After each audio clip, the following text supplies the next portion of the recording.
순진하고 세상 물정 모르는 줄 알았더니요. 보통 얘기가 아니었습니다. 누구 얘기냐고요? 바로 최순실 씨의 딸 정유라 씨 얘기인데 알면 알수록요. 본색이 드러나는 것 같아서 무섭기만 합니다. 자, 처음 귀국했을 때 모습 그리고 그동안 또 검찰 출두할 때의 모습 여러분이 한번 그 뭐가 달라지는지 그 느낌을 한번 감지해 보시기 바랍니다. 저희가 그동안의 발언 들려드리고 얘기를 이어가 보도록 하겠습니다. 엄마 최순실 씨 재판 보면서 어떤 생각하셨어요? 제가 어머니 재판 내용을 하나도 듣지도 못하고 보지도 못해서 어떻게 되고 있는지 전 하나도 전에 들은 것이 없습니다. 결과에 대해서 어떻게 생각하시나요? 죄송합니다. 박근혜 전 대통령이랑 전화하신 거 맞으세요? 한 차례 했습니다. 한 차례. 무슨 대화 나눴어요? 그 1월 1일에 그냥 어머니가 인사하라고 바꿔주셔서. 크리스마스 때 하셨다는 거랑 얘기가 다른데. 네, 크리스마스 때 했었고요. 1월 1일에 했었고 몇 번 했었어요. 제가 그럼 한 차례가 아니네요. 한 두세 차례 됩니다. 제가 검찰 조사에도 그렇게 말씀드렸고 법원에서도 그렇게 말씀드렸어요. 누가 전화를 한 거입니까? 어머니. 몰타 얘기는 왜 잡으신 거예요? 저 그거 편지에 당하는 물타기 아니죠. 다른 편지에다가. 몰타 도피 시도는 왜 하신 거예요? 검찰이 또 영장 청구하면 어떻게 하실 생각이세요? 똑같이 할 겁니다. 네. 차이점이 좀 느끼셨어요? 이 발언들이요, 점점 달라지고 또 표정도 달라집니다. 처음에 귀국했을 때 모습 약간 얼굴에 연기인지 모르겠습니다만 약간 미안한 마음 좀 송구한 표정 같은 걸 짓다가 지금 영장 기각되고 나와서는 거 봐, 너희들 나 못 잡아넣는다. 그런 것도 느껴져요. 네. 그런데 최영일 평론가님, 네. 우리가 정유라에 대해서 소름 끼친다라고 느낄 만한 또 다른 물증이 나왔다면서요? 놀랍습니다. 저는 네. 처음에 이 스마일 마크 있는 티셔츠 입고 공항에 그랬었죠. 내려서 심지어 해맑기까지 하네? 이런 네. 느낌까지 받았는데 네. 거의 완벽한 연기였던 것 같은 것이 자필 편지가 여러 장이 발각이 됐어요. 자필 편지가요? 네, 검찰이 확보를 했는데 네. 어떻게 확보했는지 나중에 말씀드리고 그 내용이 놀라워요. 아하. 우선 그러니까 덴마크에 구금돼 있는 기간 동안 네. 우리는 갇혀 있으니까 이제 송환만 기다리면 되지. 네. 현지 변호인 아주 값비싼 덴마크 변호인의 조력을 받지 않았습니까? 네. 그럼 뭔가 이제 송환을 미루기 위해서 네. 계속 항소하고 이것만 생각을 했는데 피자를 먹을 수 있다더라, 인터넷 네. 검색이 된다더라, 네. 이런 얘기만 해서. 그런데 이 자필 편지를 보니까요, 독일 집사로 알려진 데이비드 윤에 네. 또 우리나라에는 최순실의 비서 안모 씨에게도 보냅니다. 엄마의 비서. 네. 이 비서는 왜 중요하냐면 최순실 씨가 이제 저 개인 비서 좀 만나게 해주세요. 면회 허용해 주세요. 그랬던 인물이에요. 네. 그리고 이제 증인으로 법정에 나왔을 때 유독 이 비서에게만 미안하다 이런 일을 겪게 해서 네. 최순실이 웬만해서 사과 안 하는 거 우리가 알지 않습니까? 네. 그런데 이렇게 굉장히 미안함을 표현한 게 비서예요. 네. 각별한 사이라는 거죠. 네. 그리고 또 누구에게 보내냐면 국내 변호인에게도 보냈어요. 내용이 다종다양합니다. 네. 어떤 거냐 하면 자, 덴마크에서 돌아가기 싫으니 네. 한국의 감옥이 아주 반인권적이라는 걸 좀 자료를 수집해서 보내라. 그건 누구한테 보낸 편지예요? 이거 이제 변호인에게도 보냈고 비서에게도 보냈고 하나씩 처음에 자필 편지 좀 하나씩 독일의 들어볼게요. 데이비드 윤에게 보낸 네. 편지는 자, 제3국의 시민권을 좀 얻어야겠으니 네. 방법을 알려달라. 돈은 얼마가 들어도 괜찮다. 우리가 몰타 시민권 취득 시도했던 거는 최근에 알려졌죠? 네. 몰타가 아니라 어느 나라여도 상관없다. 단 여기 전제 조건이 몇 개 붙습니다. 네. 5월 9일 대선 전에 네. 갈 수 있게 해달라. 뭐 이런 것들. 그러니까 네. 정권이 교체되면 뭔가 위기에 처할 것이라는 걸 감지하고 그러네요. 아주 신속하게 움직이는 거고요. 네. 그리고 이제 비서 안모 씨에게 보내는 건 뭐냐면요. 네. 국내 정세에 대해서 자료를 보내달라는 거예요. 특별검사가 특정 야당이 임명했다는 걸 좀 강조할 수 있는 자료 보내달라. 네. 그리고 무죄 추정의 원칙을 벗어난 수사라는 걸 강조해야 한다. 네. 제가 보기엔 변호사 다 됐습니다. 그러네요. 아주 이 법적으로 본인에게 유리할 수 있는 증거 자료를 네. 좀 보내달라고 요청을 하고요. 국내 변호인에게도 한국 감옥의 열악한 인권에 대한 자료들을 보내달라. 네. 예를 들면 아주 구체적이에요. 뭡니까? 한국 감옥은요, 빨래를 직접 해야 돼요. 우리는 빨래를 직접 하는 거 아주 당연시 하고 있는데 네. 빨래 직접 해서 말리면 감옥 안에 볕이 잘 안 들어와서 잘 네. 마르지도 않아요. 네. 뭐 이런 얘기들을 아주 시시콜콜 요청을 해요.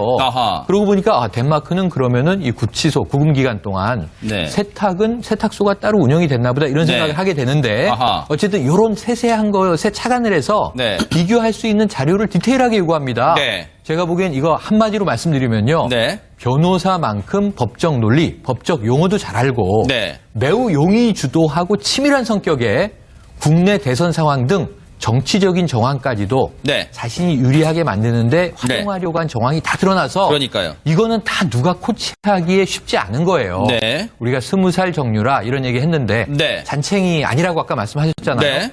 제가 보기엔 거의 기획 설계자에 가깝다. 감히 이렇게 좀 판정을 해봅니다. 그러니까 오죽하면요, 검찰에서 그런 얘기 나오는데 이 정도 법률 용어 알고 이 정도의 상황 파악하는 게 웬만한 초임 검사 수준이래요. 최명기 원장님, 아니 이런 사람이 무슨 그 최순실 씨 말처럼 세상 물정 모르는 뭐 시체말로 어리버리한 그런 아이입니까? 이런 글을 쓰는 사람이 어떻게 보세요? 그러니까 우리가 유동지능이라고 하는 표현이 있는데요. 네. 한마디로 머리가 잘 돌아가는 거예요. 아하. 그렇기 때문에 뭔가 필요한 게 있으면 빨리빨리 습득하고 네. 필요한 게 있으면 빨리빨리 봐서 억지로 공부하는 거를 제외한 나머지는 굉장히 이제 잘하는 거예요. 네. 그러나 이제 문제는 지속적이지 못하고 계획적이지 못하는 점이죠. 그래서 네. 결국은 뭔가 하면은 이런 편지를 보내면서 이게 나중에 검찰 손에 안 들어갈 거라고 생각하는 것 자체가 아하. 그 자체가 엄청난 충동성이고요. 그러니까요. 우리가 최순실 씨를 동정해서 안 되긴 하지만요.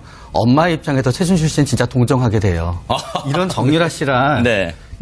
그렇게 여기까지 키우느라고 네. 엄마로서의 최순실 씨는 진짜 힘들었을 것 같아요. 독특한 관점인데요. 네, 알겠습니다. 장 소장님, 앞서 이제 최영일 평론가님이 이 편지 검찰이 입수하는 과정, 그건 잠시 뒤에 공개한다고 했는데, 장 소장님, 어떻게 검찰이 입수했습니까? 아마 이게 정유라 씨가 이 유럽 도피 생활을 할 때 그 도운 사람이 있습니다. 마필 관리사를 했던 이모 씨라고. 네네. 본인이 쓴 이 편지를 아마 사진 찍어서 그 휴대전화에다가 이제 보낸 모양이에요. 그래서 그 휴대전화를 검찰이 압수를 했고 아하. 거기서 이제 보낸 편지를 다량 압수한 걸로 네. 그렇게 지금 밝혀져 있습니다. 네. 사실요, 이 편지 내용을 꼼꼼히 들여다보면 특검이 강압 편파 수사를 한다 이런 얘기가 있는데 이거 어디서 많이 들어보신 내용이 아닌가 생각하실 겁니다. 직접 들어보시고 한번 맞춰보시기 바랍니다.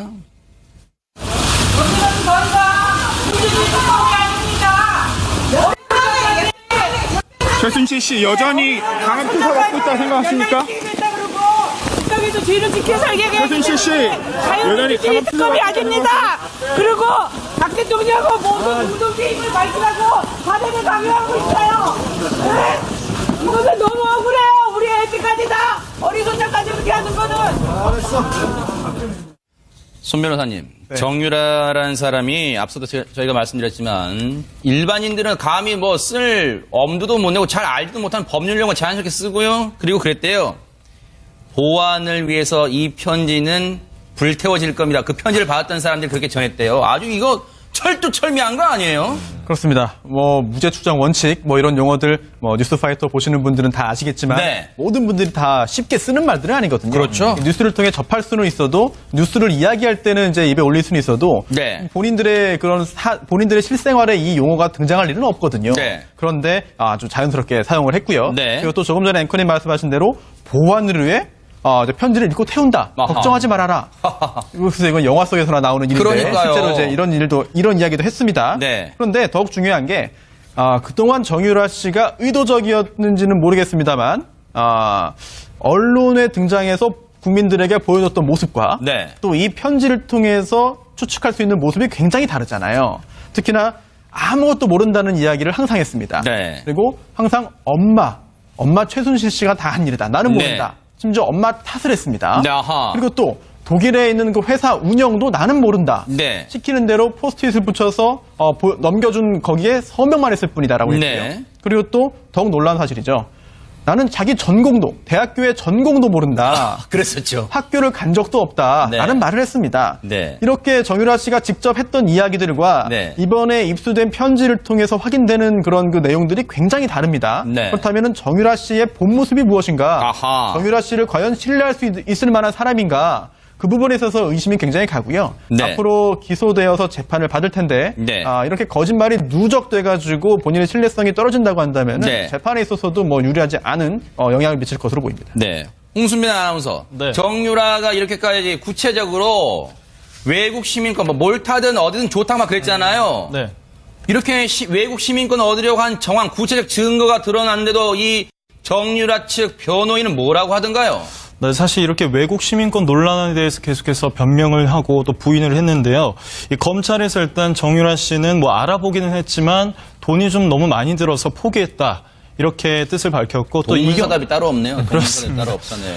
사실 또 이경재 변호사는 이런 건 뭐 전형적인 가짜 뉴스다, 페이크 네. 뉴스다라고 말하며 무슨 근거로 그런데요? 또 네, 말씀하시죠. 네. 뭐 정유라 같은 처지에 놓인 사람에게는 뭐 자연스럽게 브로커들이 네. 연락을 취하는 경우가 많다. 그러니까 브로커들이 먼저 연락을 취했다. 네. 이런 식으로 상황을 끌고 나갔고 네.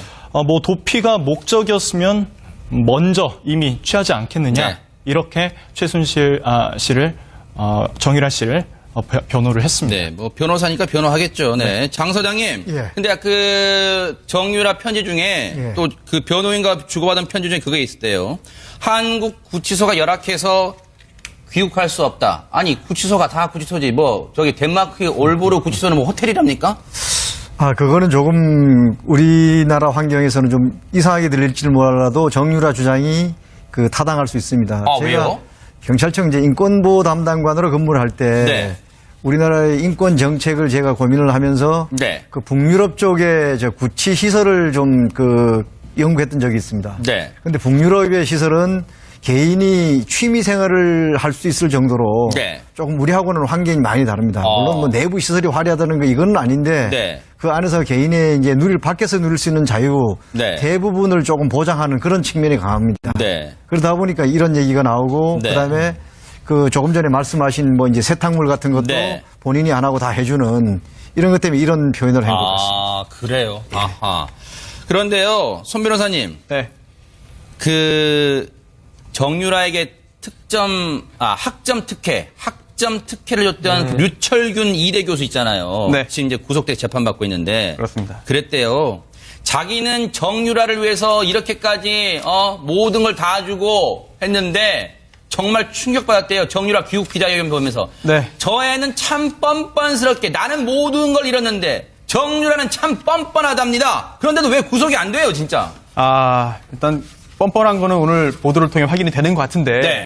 설령 이제 뻔뻔하고 또 거짓말이 드러난다고 해서 바로 구속시킬 수는 없는 게 또 법입니다. 구속 사유에 뻔뻔죄는 없어요? 네. 원칙이 불구속이고요. 또 예외적으로 엄격한 그런 구속의 요건을 갖춰야만 구속한 후에 수사와 재판을 받게 되는데요. 네네.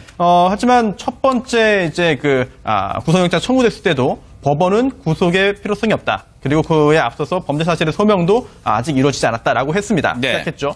두 번째 재청구했습니다. 재청구할 때는 범죄 수익 은닉도 했다라는 혐의도 추가했는데 그럼에도 역시 구속영장이 기각됐습니다. 이유는 똑같은데요. 정유라 씨의 가담 정도를 볼 때 범죄 네. 사실이 아직 소명이 안 된 건 마찬가지다. 아. 그리고 또 현재 뭐 아이라든지 이런 여러 가지를 볼 때 네. 도주 우려도 없다라고 봤는데요. 네. 국민적인 법감정에 따르면은 이 정도면 이 정도 거짓말을 하고 이 정도 논란을 일으켰으면 당연히 구속 사유 아니냐라고 네. 판단하시겠지만 네. 또 엄격히 볼 때는 또 그런 요건을 갖추지 못했다는 그런 법원의 판단도 존중할 수 있을 것 같습니다. 네. 그리고 또 하나는 지금 구속영장이 2차례 다 기각됐다고 해서 무죄 판결이 선고된 게 아닙니다. 그렇죠, 그렇죠. 네, 앞으로 검찰이 계속해가지고 추가적인 수사를 네. 해서 기소를 할 텐데요. 기소해서 법정에서 유죄 판결이 선고되고 네. 징역형이 선고된다고 한다면 법정 구속 가능성도 있거든요. 네. 아직 수사가 끝난 게 아니기 그렇죠. 때문에 불구속 상태에서 수사를 하기 때문에 불리한 점은 있고 미진할 수 있는 가능성은 있습니다만 네. 검찰이 열심히 수사를 하고 또 이번에 발견된 그런 편지 등을 토대로 해서 네. 정유라의 어떤 그동안의 행적을 다 밝힌다고 한다면 네. 이제 앞으로 재판에서 정유라 씨가 굉장히 어려운 상황에 처할 수도 있을 것 같습니다. 편지에서 사촌언니 장시호 시체말로 뒷담화도 이 얘기를 했습니다. 죄송합니다. 험담이죠? 제가 시체말로 험담도 했습니다. 사촌의 행동에 모든 대통령님 지지자들께 고개를 들날 수 없다. 편지에서 장시호에 대해서도 험담을 했습니다. 바꿔주셔서. 크리스마스 때 하셨다는 거랑 얘기가 다른데 네, 크리스마스 때 했었고요. 1월 2일도 했었고 몇 번 했었어요. 제가 그럼 할 차례가 아니네요. 한 두세 차례 됩니다. 제가 검찰 조사에도 그렇게 말씀드렸고 법원에서도 그렇게 말씀드렸어요. 누가 전화를 한 겁니까? 어머니. 몰타 얘기는 왜 잡으신 거예요? 저 그 편지에다가 아니 몰타 얘기 아니죠. 다른 편지에다가. 몰타 도피 시도는 왜 하신 거예요? 검찰이 또 영장 청구하면 어떻게 하실 생각이세요? 똑같이 할 겁니다. 네. 차이점이 좀 느끼셨어요? 이 발언들이요, 점점 달라지고 또 표정도 달라집니다. 처음에 비웃겼을 때 모습 약간 뭐 얼굴에 연기인지 모르겠습니다만 약간 뭐 미안한 마음 뭐 좀 송구한 표정 같은 걸 짓다가 지금 영장 기각되고 나와서는 거봐 너희들 나 못 잡아넣는다 뭐 그런 것도 느껴져요. 그런데 최영일 평론가님, 네. 우리가 정유라에 대해서 와 소름 끼친다라고 느낄 만한 또 다른 물증이 나왔다면서요? 놀랍습니다. 저는 네. 처음에 이 스마일 마크 있는 티셔츠 입고 공항에 그랬었죠. 내려서 심지어 해맑기까지 하네? 뭐 이런 느낌까지 받았는데 네. 거의 완벽한 연기였던 것 같은 아하. 것이 자필 편지가 여러 장이 발각이 됐어요. 자필 편지가요? 네, 검찰이 확보를 했는데 네. 자, 어떻게 확보했는지 나중에 말씀드리고 그 내용이 놀라워요. 아하. 우선 그러니까 덴마크에 구금돼 있는 기간 동안 네. 우리는 갇혀 있으니까 이제 송환만 기다리면 되지. 네. 뭐 현지 변호인 아주 값비싼 덴마크 변호인의 조력을 받지 않았습니까? 네. 그럼 뭔가 이제 송환을 미루기 위해서 네. 계속 항소하고 이것만 생각을 했는데 아하. 뭐 피자를 먹을 수 있다더라, 인터넷 네. 검색이 된다더라, 뭐 네. 이런 얘기만 해서 그런데 이 자필 편지를 보니까요 독일 집사로 알려진 데이비드 윤에 아하, 네. 또 우리나라에는 최순실의 비서 안모 씨에게도 보냅니다. 아하. 엄마의 비서. 네. 이 비서는 왜 중요하냐면 최순실 씨가 이제 저 개인 비서 좀 만나게 해주세요. 연애 허용해 주세요. 그랬던 인물이에요. 네. 그리고 이제 증인으로 법정에 나왔을 때 유독 이 비서에게만 미안하다 이런 일을 겪게 해서 네. 최순실이 웬만해서 사과 안 하는 거 우리가 알지 않습니까? 네. 그런데 이렇게 굉장히 미안함을 표현한 게 비서예요. 네. 각별한 사이라는 거죠. 네. 그리고 또 누구에게 보내냐면 국내 변호인에게도 변호인에게. 보냈어요. 아하. 내용이 다종다양합니다. 네. 어떤 거냐 하면 자 덴마크에서 돌아가기 싫으니 네. 한국의 감옥이 아주 반인권적이라는 걸 좀 자료를 수집해서 보내라. 그건 누구한테 보낸 편지예요? 이거 이제 변호인에게도 변호인에게. 보냈고 비서에게도 보냈고 하나씩 예. 처음에 저 자필 자, 편지 좀 하나씩 독일의 집어볼게요. 데이비드 윤에게 보낸 네. 편지는 자 제3국의 시민권을 좀 얻어야겠으니 네. 방법을 알려달라. 아. 돈은 얼마가 들어도 괜찮다. 아. 우리가 몰타 시민권 취득 시도했던 거는 최근에 알려졌죠. 네. 몰타가 아니라 어느 나라여도 상관없다. 아. 단 여기 전제 조건이 몇 개 붙습니다. 네. 5월 9일 대선 전에 네. 갈 수 있게 해달라. 하하. 뭐 이런 것들. 그러니까 네. 정권이 교체되면 뭔가 위기에 처할 것이라는 걸 감지하고 그러네요. 아주 신속하게 움직이는 거고요. 네. 순진하고 세상 물정 모르는 줄 알았더니요. 보통 얘기가 아니었습니다. 누구 얘기냐고요? 바로 최순실 씨의 딸 정유라 씨 얘기인데 알면 알수록요 본색이 드러나는 것 같아서 무섭기만 합니다. 자, 처음 귀국했을 때 모습 그리고 그동안 또 검찰 출두할 때의 모습 여러분이 한번 그 뭐가 달라지는지 그 느낌을 한번 감지해 보시기 바랍니다. 저희가 그동안의 발언 들려드리고 얘기를 이어가 보도록 하겠습니다. 엄마 최순실 씨 재판 보면서 어떤 생각하셨어요? 제가 어머니 재판 내용을 하나도 듣지도 못하고 보지도 못해서 어떻게 되고 있는지 전 하나도 전에 들은 것이 없습니다. 결과에 대해서 어떻게 생각하시나요? 죄송합니다. 박근혜 전 대통령이랑 전화하신 거 맞으세요? 한 차례 했습니다. 한 차례. 무슨 대화 나눴어요? 그 1월 1일에 그냥 어머니가 인사하라고. 네. 그리고 이제 비서 안모 씨에게 보내는 건 뭐냐면요. 네. 국내 정세에 대해서 자료를 보내달라는 거예요. 특별검사가 특정 야당이 임명했다는 걸 좀 강조할 수 있는 자료 보내달라. 네. 그리고 이 무죄 추정의 원칙을 벗어난 수사라는 걸 강조해야 한다. 네. 제가 보기엔 변호사 다 됐습니다. 그러네요. 아주 이 법적으로 본인에게 유리할 수 있는 증거 자료를 네. 좀 보내달라고 요청을 하고요. 아하. 국내 변호인에게도 한국 감옥의 열악한 인권에 대한 자료들을 보내달라. 네. 예를 들면 아주 구체적이에요. 뭡니까? 한국 감옥은요 빨래를 직접 해야 돼요. 우리는 빨래를 직접 하는 거 아주 당연시 하고 있는데 네. 빨래 직접 해서 말리면 감옥 안에 볕이 잘 안 들어와서 잘 네. 마르지도 않아요. 뭐 네. 이런 얘기들을 아주 시시콜콜 요청을 해요. 아하. 아하. 그러고 보니까 덴마크는 그러면은 이 구치소 구금 기간 동안 네. 세탁소가 따로 운영이 됐나 보다 이런 생각을 네. 하게 되는데 아하. 어쨌든 이런 세세한 것에 착안을 해서 네. 비교할 수 있는 자료를 디테일하게 요구합니다. 네. 제가 보기엔 이거 한마디로 말씀드리면요. 네. 변호사만큼 법정